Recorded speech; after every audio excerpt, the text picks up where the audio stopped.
주셔서 감사를 드립니다. 아마 이게 구정까지 갔으면 더 힘들지 않았을까라는 생각이 드는데 그래도 우리 구정 전에 함께 또 얼굴을 뵐 수 있고 함께 인사를 나눌 수 있어서 정말 다행이고 정말 감사합니다. 오늘은 저희들이 누가복음 18장에 있는 말씀을 통해서 함께 우리의 예배에 대해서 한번 생각해 봤으면 좋겠습니다. 의로운 예배자, 의로운 예배자가 있으면 의롭지 않은 예배도 있을까요? 예, 우리가 다 지금 의로운 예배에 참석하고 있나요? 네, 아멘이 굉장히 크시네요. 네, 자, 우리는 하나님의 부르심에 따라서 또 하나님의 말씀에 따라서 또 우리가 이 시간을 거룩하게 구별해서 하나님의 성전에 나왔습니다. 근데 우리가 하나님의 성전에 나와 있는 것 자체가 정말 하나님의 은혜이고 또 그것이 의로운 예배일 수도 있지만 또 그렇지 않은 예배는 어떠한 예배인지를 우리가 좀 생각해보는 시간을 좀 가졌으면 좋겠습니다. 우리 누가복음 18장에 있는 말씀을 함께 펴보도록 하겠습니다. 오늘 성경 구절을 우리 다 같이 읽었는데요. 한번 펴시고 함께 묵상하면 좋겠습니다. 누가복음 18장 9절부터 14절입니다. 다시 한번 봉독하도록 하겠습니다. 또 자기를 의롭다고 믿고 다른 사람을 멸시하는 자들에게 이 비유로 말씀하시되 두 사람이 기도하러 성전에 올라가니 하나는 바리새인이요 하나는 세리라. 바리새인은 서서 따로 기도하여 이르되 하나님이여 나는 다른 사람들 곧 토색, 불의, 간음을 하는 자들과 같이 아니하고 이 세리와도 같이 아니함을 감사하나이다. 나는 일해에 2번씩 금식하고 또 소득의 11조를 드리나이다 하고 세리는 멀리 서서 감히 눈을 들어 하늘을 쳐다보지도 못하고 다만 가슴을 치며 이르되 하나님이여 불쌍히 여기소서 나는 죄인으로소이다 하였느니라. 내가 너에게 이르노니 이에 저 바리새인이 아니고 이 사람이 의롭다 하심을 받고 그의 집으로 내려갔느니라. 무릇 자기를 높이는 자는 낮아지고 자기를 낮추는 자는 높아지리라 하시니라. 자, 오늘 이 누가복음 18장에 나와 있는 이 두 사람의 예배자가 나옵니다. 어떤 사람이 과연 의로운 예배자인가요? 세리가 의로운 예배를 드리고 있습니까? 아니면 바리새인이 의로운 예배를 드리고 있습니까? 결론은 세리라고 결정이 났지만 실제적으로 우리가 보기에는 세리보다는 바리새인이 훨씬 더 의로운 예배를 드리고 있습니다. 일주일에 몇 번을 금식을 해요? 2번을 금식합니다. 계산상으로 따지면 1년에 4달 정도를 밥을 안 먹고 금식하는 거와 똑같습니다. 금식을 하고 그렇게 기도를 합니다.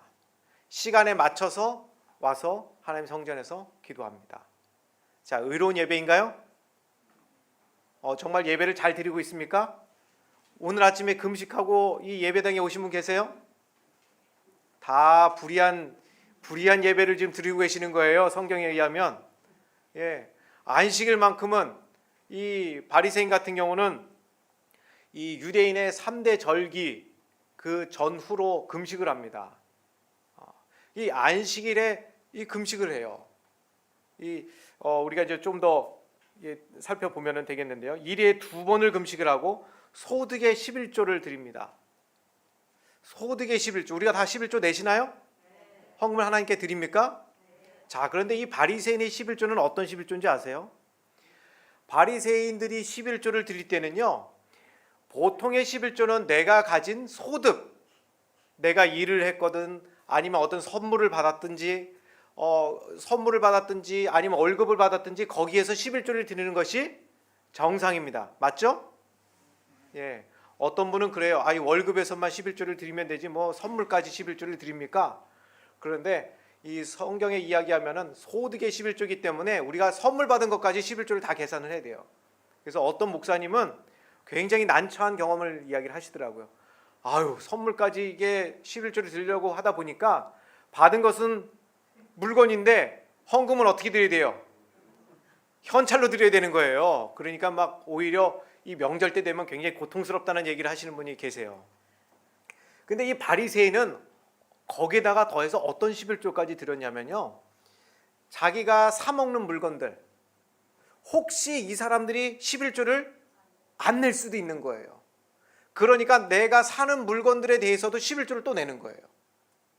그럼 100원 주고 사 먹는데 거기서 또 10% 100원을 또 헌물을 드리는 거예요. 야, 지금 이 사람은 몇 조를 하나님께 드리는 겁니까? 12조가 넘는 것을 하나님께 드리는 것이죠. 20점 몇 이렇게 될 것 같아요. 그죠?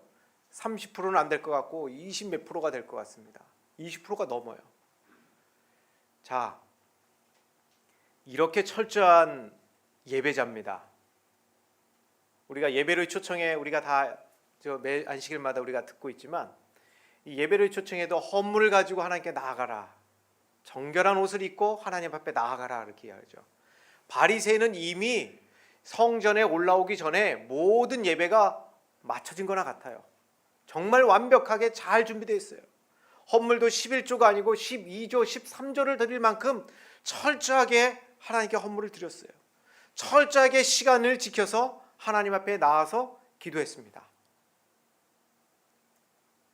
세리는 어땠을까요? 어떤 사람이 세리예요? 야, 이 사람한테 100원만 받아야 되는데 100원만 받으면 이 로마 제국에다가 갖다 주고 나면 자기의 소득이 없지요. 그러니까 얼마를 뜯어내야 돼요? 100원에서 10원을 뜯어내야 된다고 하면 이 사람은 20원, 30원을 뜯어내는 겁니다. 사람들이 좋아했을까요? 좋아할 리가 없어요. 자, 그런 세리가 왔습니다. 그래서 유대인들은 그렇게 생각을 했어요.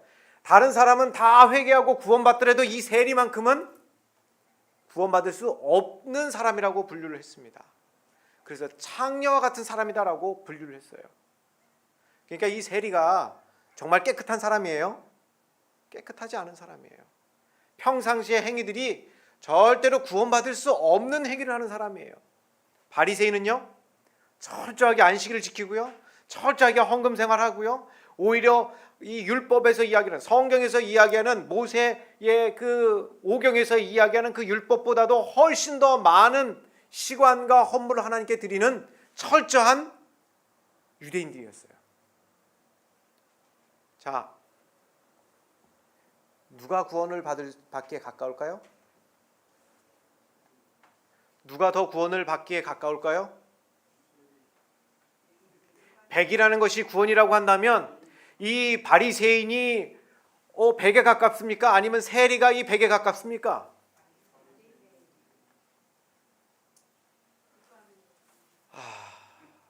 참 어려운 질문이죠. 우리가 보기에는 바리새인이 훨씬 더 가까워 보여요. 세리는 플러스가 아니라 저 밑바닥, 0에도 미치지 못하는 저 마이너스 밑바닥에 있는 그러한 존재와 같은 사람으로 여겨집니다. 그것이 우리의 시선으로 볼 때도 그러하고 또 당시의 유대인들의 사람들의 시선으로 볼 때도 역시 마찬가지인 것입니다. 이 두 사람이 오후 3시에, 오전 9시에도 예배를 기도를 하러 성전에 가야 되고 오후에도 오후 3시쯤 되면 또 성전에 기도하러 갑니다. 이 두 사람이 똑같이 하나님의 성전에 내려갔습니다. 이 성경에 보면은 이 예루살렘 성에 기도하러 내려갔다라는 표현들이 많이 나오죠. 올라갔다는 표현을 잘 하지 않습니다. 지리적으로는 성이니까 위에 있거든요. 근데 내려갔다는 표현을 합니다. 그것은 이제 자신의 겸비한 모습을 표현하기 위해서 성경은 예루살렘으로 내려갔더라라는 표현으로 많이 기록되어 있습니다. 어쨌거나 이 두 사람이 똑같이 예배 시간에, 기도하는 시간에 하나님의 성전으로 갔습니다. 한 사람은 뭐 하고 있어요? 따로 서서 기도하는 것입니다. 나는 누구와 같지 않아요? 저 쓰레기 같은 저 인간하고 같지 않습니다. 어떻게 저 사람이 하나님의 거룩한 성전에 와서 예배드린지 나는 이해할 수가 없습니다. 나는 정말 하나님께 철저하게 11조를 드렸고 일주일 동안 2번은 내가 금식을 했고 하나님 앞에 철저하게 이 율법을 지켜왔습니다. 나는 저 사람하고 같지 않습니다. 나를 저 사람하고 똑같이 여기지 말아주세요. 반대로 이 세리는 어떻게 기도하죠? 할 말이 없는, 나는 죄인입니다. 그냥 가슴을 치는 거예요. 할 말도 없어요. 하나님 앞에 내세울 만한 자신의 아무런 의의가 없는 것입니다. 그냥 가슴을 치고 있는 거예요.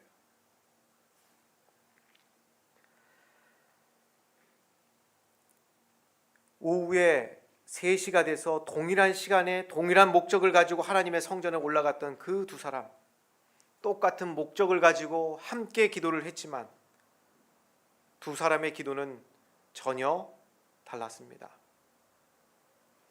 바리새인들은 율법에 대해서 열정을 가지고 있었습니다. 민족의 영적인 상태에 대해서 누구보다도 걱정하는 부류의 사람이었습니다. 그리고 누구보다도 열정적으로 하나님의 율법과 원칙을 지키고자 했고 또 그렇게 사람들로 하여금 지키게 했던 그런 부류의 사람이었습니다. 그래서 모든 사람들의 존경을 받고 있는 사람이었습니다. 그래서 하나님으로부터 의롭다는 평가를 받지 못할 이유가 전혀 없는 부류의 사람이었습니다.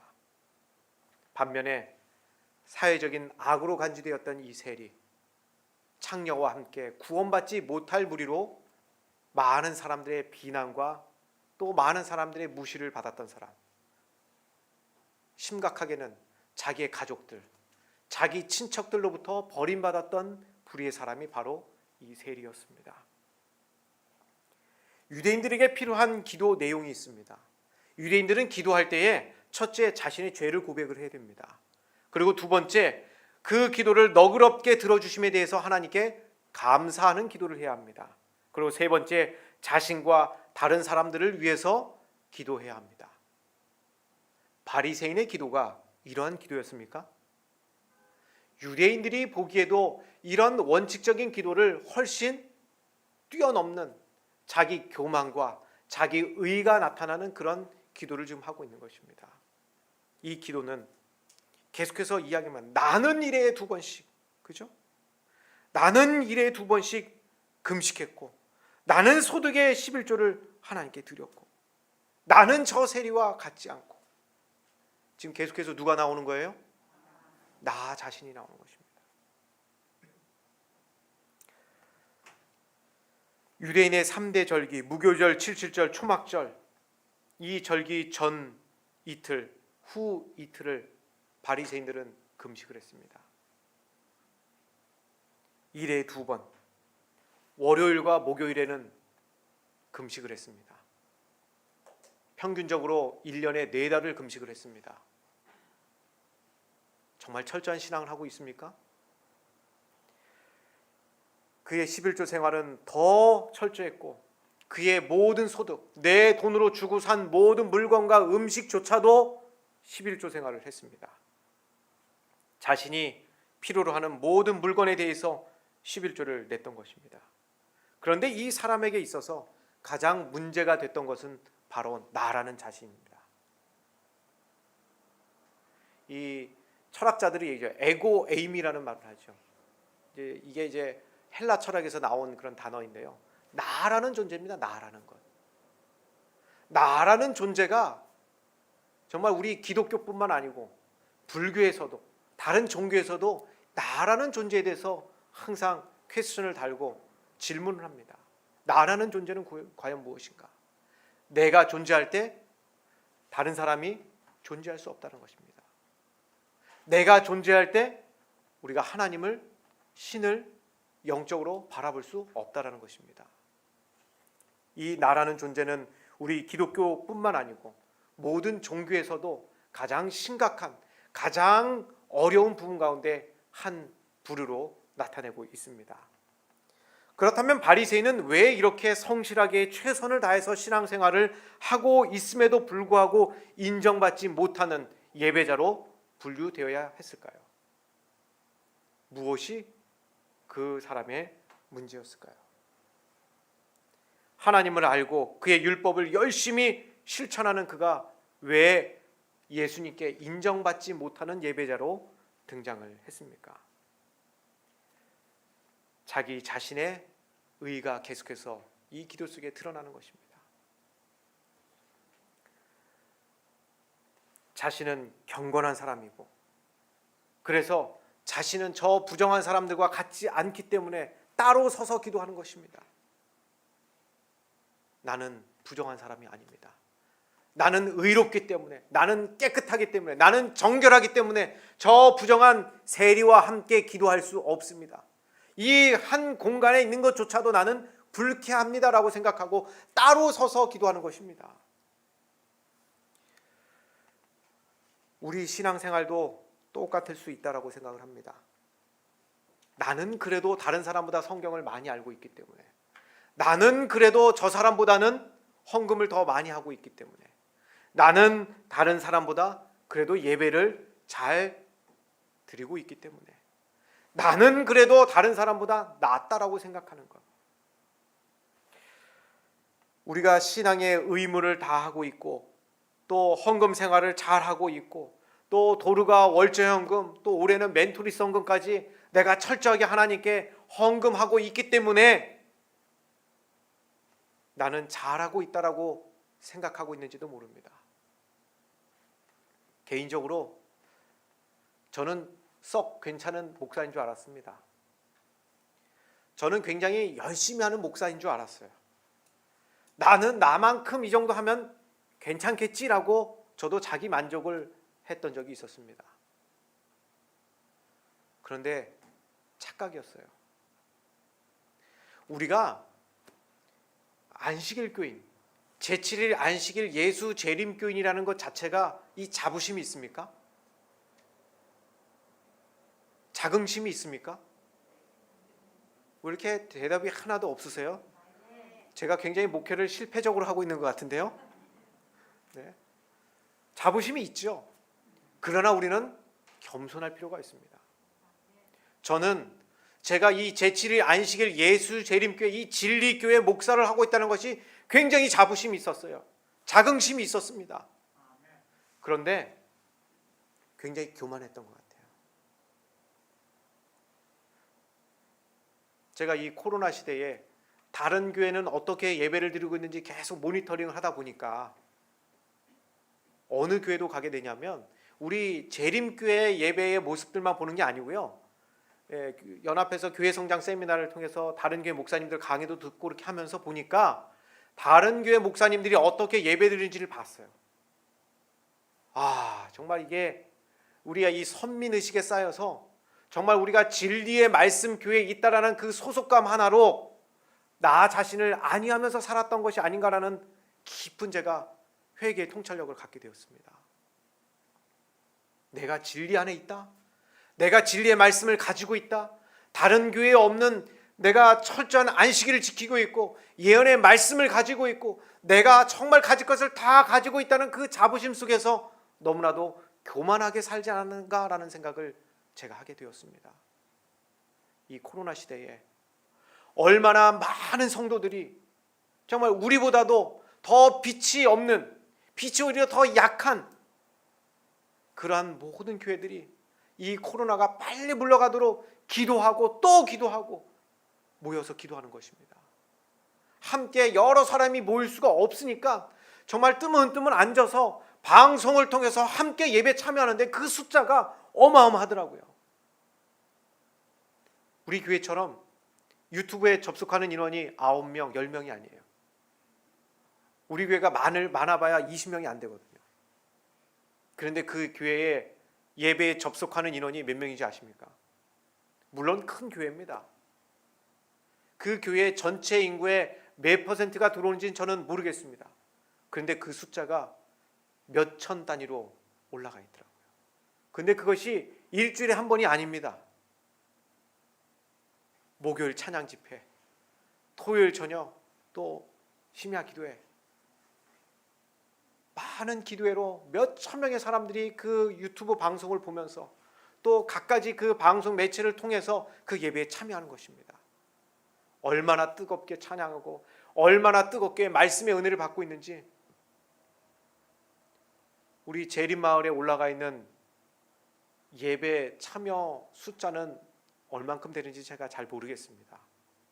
그러나 우리 교회 예배를 봤을 때 정말 우리가 이 진리의 말씀을 가진 교회라고 생각하고 내가 정말 의로운 예배자라고 생각하고 이 코로나 시대를 지나가고 있는 것이 아닌가.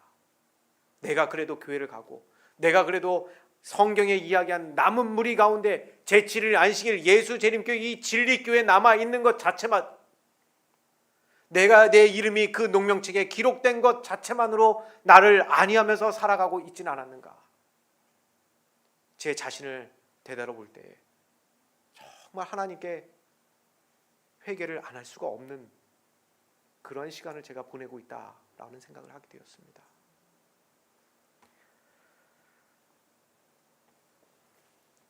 내 삶에 예수님이 없다면 그 진리도 그 어떠한 율법도 우리를 의롭게 할 수 없습니다. 내가 아무리 진리를 가지고 있는 이 제7일 안식일 예수 재림교회 남은 무리의 백성으로 살더라도 우리 마음 가운데 예수님의 십자가가 없다면, 그리스도의 보혈의 능력을 경험하지 못하고 있다고 한다면 그 누구도 이 마지막 흔들림의 시대에 그 누구도 장담할 수 없는 것입니다. 화인 여사는 분명히 이야기했습니다. 화인 여사 그 당시에 그 많은 사람들이 그곳에 예배드리고 있었지만 그곳에서 예배드리는 사람들 가운데 단 몇 사람도 천국에 이르기 힘들 수 있다라고 이야기했던 적이 있습니다. 흔들림의 시간은 이미 시작되었습니다. 우리가 화인 여사의 글들을 자세히 읽어보면요, 화인 여사의 글들이 미래적으로 쓴 글들이 있습니다. 그리고 현재 진행형으로 쓴 글들도 많이 있습니다. 그런데 대부분의 그 글들을 우리는 미래주의적 해석 방법으로 잠재의식 속에 그렇게 우리가 해석하면서 살아가고 있는지 모릅니다. 앞으로 그런 일이 있을 것이래, 마지막 때에 그런 일이 있을 것이래. 그런데 우리의 인생을 한번 살펴보면 좋겠습니다. 우리의 인생의 마지막 때는 언제입니까? 지금 아닙니까? 어제의 몸과 올해의 몸이 다르지 않습니까? 작년에는 그래도 이 둘레길 한 바퀴 도는데 1시간이 걸렸는데 올해는 산에 오르는 것조차 힘들어지지 않으세요? 저만 그렇습니까? 우리 인생의 마지막 때는 지금 겪고 있는 것입니다. 미래지향적으로 우리가 자꾸 해석하다 보면 내 삶의 변화가 없습니다. 하나님의 말씀과 적용은 지금입니다. 오늘입니다. 화인 여사는 분명히 이야기했습니다. 마지막 때, 바로 오늘 흔들림의 시간이 있을 것이다. 은혜의 시가 금방 끝날 것이다 라고 이야기를 합니다. 많은 사람들이 늦은 비 성령을 받기 위해서 하나님께 기도하고 하나님께 나아오지만 이미 성령은 그 사람을 지나갔는지도 모를 수 있다라고 화인 여사가 이야기했습니다. 이 시대에 모든 의로운 예배자들 하나님께서 찾으십니다. 신령과 진정으로 영과 진리로 예배드리는 자, 그 사람이 누구일까요? 바리새인은 자신은 의롭고 자신은 교회의 모든 의무를 다했고 자신의 모든 헌신을 하나님께 다 바쳤지만 하나님께서는 그를 인정하지 않으셨습니다. 자신의 죄를 자복하는 것, 이 세리의 기도 가운데는 대속적인 예수 그리스도의 십자가를 필요로 하는 그러한 기도의 내용이 담겨져 있는 것입니다. 나는 죄인입니다. 그렇기 때문에 나를 위해서 구원해 주실 십자가와 나를 구원해 주실 예수님이 필요하다라는 기도를 이 세리가 하고 있는 것입니다. 여호와의 산에 오를 자가 누구며 그의 거룩한 곳에 설 자가 누구인가 라고 시편 기자가 이야기할 때 곧 손이 깨끗하며 마음이 청결한 사람이다 라고 이야기를 했습니다. 우리의 마음이 더 깨끗해지고 더 겸손해질 때 우리는 예수님을 바라볼 수 있습니다. 예수님이 우리 매일의 삶 속에 우리가 경험할 수 없고 만날 수 없다라고 한다면 우리는 심각한 영적인 가뭄 속에 살아가고 있는 것입니다. 우리가 하나님을 믿고 예수님을 믿는다고 하는데 어떻게 매일매일의 삶 속에서 예수님을 경험할 수 없는 것일까요? 왜 여전히 나의 삶은 피폐해가고 자꾸 이 세상의 것들에 집중하면서 살아가는 것일까요? 우리가 정말 하나님의 참 그리스도인이 맞습니까? 우리가 정말 하나님을 믿는 사람이 맞습니까? 정말 우리가 하나님과 함께 저 영원한 천국에 살 사람들이 맞습니까? 그렇다고 한다면 예수님의 초청을 오늘 다시 한번 받아들이고 또 수락하고 예수님과 동행하기를 결심하는 시간이 되었으면 좋겠습니다. 우리는 자주 잊어버립니다. 그래서 자주 넘어집니다. 자주 넘어지고 자주 범죄하기 때문에 우리는 의롭지 않은 사람이 아닙니다. 의인은 7번 넘어지더라도 어떻게 해요? 다시 일어나려냐. 악인은 그 재앙으로 인하여 엎드러지느니라. 우리가 죄 앞에 넘어지고 쓰러질지라도 우리는 다시 일어나야 되는 것입니다. 그것이 바로 의로운 기도이고 의로운 삶의 예배자인 것입니다. 그것이 오늘 예수님께서 칭찬하시는 세리의 기도인 것입니다. 시편 51편 17절에 이렇게 이야기합니다. 하나님께서 구하시는 제사는 상한 심령이라. 하나님이여 상하고 통회하는 마음을 주께서 멸시하지 아니하시리이다. 절대적으로 나는 죄인이고 절대적으로 나에게는 하나님이 필요하다. 예수님이 필요하다. 성령 하나님의 인도하심이 필요하다라는 그 기도가 우리의 매일 아침에 삶 속에서 있어야 합니다. 그리고 그 하루가 넘어지고 쓰러지고 지쳐서 우리가 아무것도 할 수 없을지라도 아무런 용기를 얻지 못할지라도 우리는 다시 일어나야 하는 것입니다. 우리가 늘 쓰러지고 넘어지고 범죄하는 것에는 이유가 있습니다. 바로 이 비교급이라는 단어를 우리는 늘 생각해야 합니다. 저 사람은 안식일을 철저하게 지키고 헌금 생활도 열심히 하고 교회에도 열심히 참여하고 그런데 나는 그렇지 못해. 그러면 나는 어떤 사람이에요? 저 사람에 비해서 나는 의롭지 못한 사람이에요. 저 사람은 정말 그리스도인이고 나는 반그리스도인으로 보여요. 하나님 보시기에도 그러실까요? 아니죠. 제가 시작할 때 질문을 드렸죠. 바리새인은 구원이 100이라고 하면은 어디쯤 와 있을 것 같아요? 세리는 100이라는 구원 가운데 몇 프로나 와 있겠습니까? 하나님의 구원은 100%에 있지 않습니다. 만약에 100%라는 단어가 있다고 한다면 우리의 행위의 90%, 100%가 중요한 것이 아니고 모든 것이 전적으로 하나님의 은혜, 100% 하나님의 은혜로 구원을 받는다는 것입니다. 그렇기 때문에 우리는 다른 사람을 통해서 나의 믿음을 평가할 필요가 없는 것입니다. 나의 믿음 생활을 통해서 다른 사람을 평가할 필요가 없는 것입니다. 집사라는 사람이, 장로라는 사람이, 목사라는 사람이 그런 비교와 그런 열등감에 의해서 나의 신앙과 나의 믿음을 떨어뜨리는 그런 일들을 하지 말아야 하는 것입니다. 우리의 신앙은 어디에서 출발해야 하는가? 예수님의 제자들이 배를 타고 이 갈릴리 호수를 지나가고 있었습니다. 그런데 저 멀리서 유령이 나타났어요. 근데 자세히 보니까 베드로가 자세히 보니까 누구예요? 예수님이에요. 베드로가 흥분했습니다.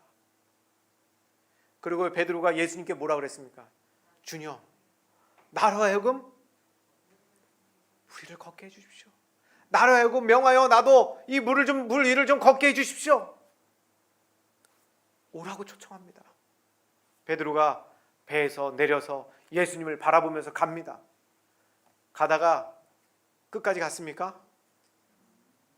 그의 시선에서 누구를 놓쳤을 때? 예수님을 놓쳤을 때 그의 그 기적은 거기서 끝났습니다. 모든 사람들이 예수님을 버릴지라도 나는 주님을 버리지 않겠습니다 라고 얘기했던 베드로, 그 하인이 와서 어디서 본 것 같은데? 당신 내 눈을 똑바로 좀 쳐다보시오. 당신도 저 사람하고 함께 있었던 그 사람이 아닙니까? 베드로가 몇 번 부인했어요? 3번이나 부인했습니다. 그리고 언제 회개했습니까? 닭이 울고 아차 싶어서 그의 눈빛이 누구하고 마주쳤어요? 예수님하고 마주쳤어요. 그리고 회개할 수 있었습니다. 그리고 다시 한번 자기가 예수님 앞에 헌신할 수 있는 결심을 할 수 있었습니다. 우리의 신앙생활은 어디에서 출발하는 것입니까? 우리의 시선을 예수님께 고정시킬 때 비로소 우리의 신앙은 출발할 수 있는 것입니다. 누구와 비교하지 않게 되시기 바랍니다. 하나님께서 찾으시는 의로운 예배자는 영과 진리로 우리의 모든 시선을 예수님께 집중하는 사람, 그러한 사람을 의로운 사람이라고 평가하고 있는 것입니다. 내가 죄인이기 때문에 쓰러지는 사람이 아니고, 오히려 내가 죄인이기 때문에 더 예수님이 필요하고, 내가 부족하기 때문에 더 십자가를 붙들고, 내가 어렵고 힘들기 때문에 더 예수님께 집중하는 사람, 그 사람에게는 물 위를 걸을 수 있는 믿음이 있는 것입니다. 그런 기적이 우리의 삶 속에 있는 것입니다. 오늘 하나님의 성전에 나오시면서 신체적으로 연약해서 몸이 아파서 힘들고 어려우신 분들이 계실 것입니다. 영적으로 너무나도 힘들고 어려운 분이 계실 것입니다. 경제적으로 정말 힘들고 어려운 분이 계실 것입니다. 우리가 그런 어려움에 집중하지 마시고 예수님께 집중하시기 바랍니다. 예수님께 집중한 나머지 다른 것은 보이지 않고 오직 예수만 보이더라. 우리의 매일의 삶이 예수님을 집중하는 그런 의로운 예배자로서 돌아오는 한 주간도 승리하고 또 승리하고 물 위를 걷는 그런 기적이 우리 모든 포천교회 성님들에 있게 되기를 간절히 바라면서 말씀을 드리겠습니다. 아멘.